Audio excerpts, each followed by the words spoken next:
This is WRMI, Radio Miami International, Okeechobee, Florida, USA. Contact us at info@wrmi.net. Visit us on the web at www.wrmi.net. Or listen to us on your mobile phone by calling 1 for the United States, 712-432-8868.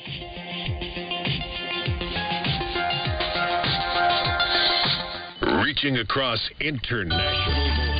That was an editorial reflecting the views of the United States government.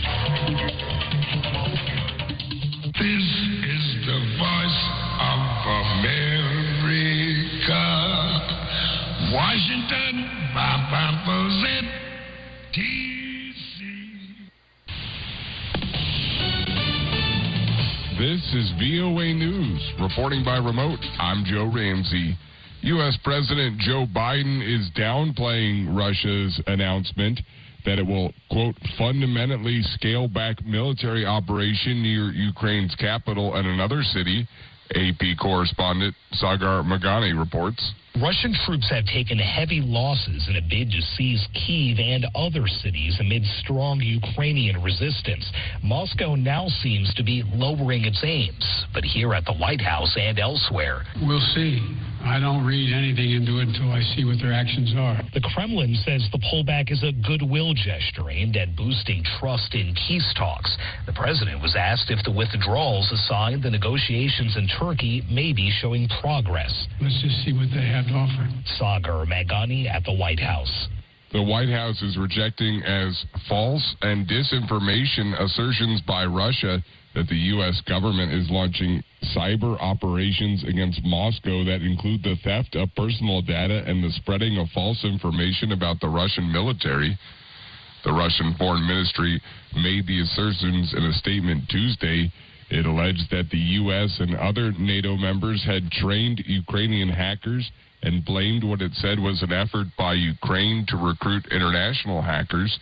Emily Horn, a spokesperson for the White House National Security Council, responded by calling the claims false and said the U.S. government has, quote, not engaged in the activity described by Russia. She says, quote, Moscow's statements to the contrary amount to disinformation. Find more on these stories and the rest of the day's news on our website, voanews.com, or follow us on the VOA mobile app. This is VOA News. The International Renewable Energy Agency says the world must take radical action to shift away from fossil fuels. AP correspondent Charles de Ledesma reports. Francesca La Camera, the Director General of IRENA, says nations should invest $5.7 trillion annually in solar, wind and other forms of clean power this decade to ensure that global warming doesn't pass dangerous thresholds. Other measures proposed in a 348-page report on the global energy transition include improving energy efficiency, increasing electrification, capturing carbon emissions and expanding the use of hydrogen gas. I'm Charles Ledesma. Hong Kong's deadliest coronavirus outbreak has cost about 6,000 lives this year, and the city is now running out of coffins. The AP's Ed Donahue reports. The coffins typically are wood or wood substitutes, and there is a scramble to keep up with demand.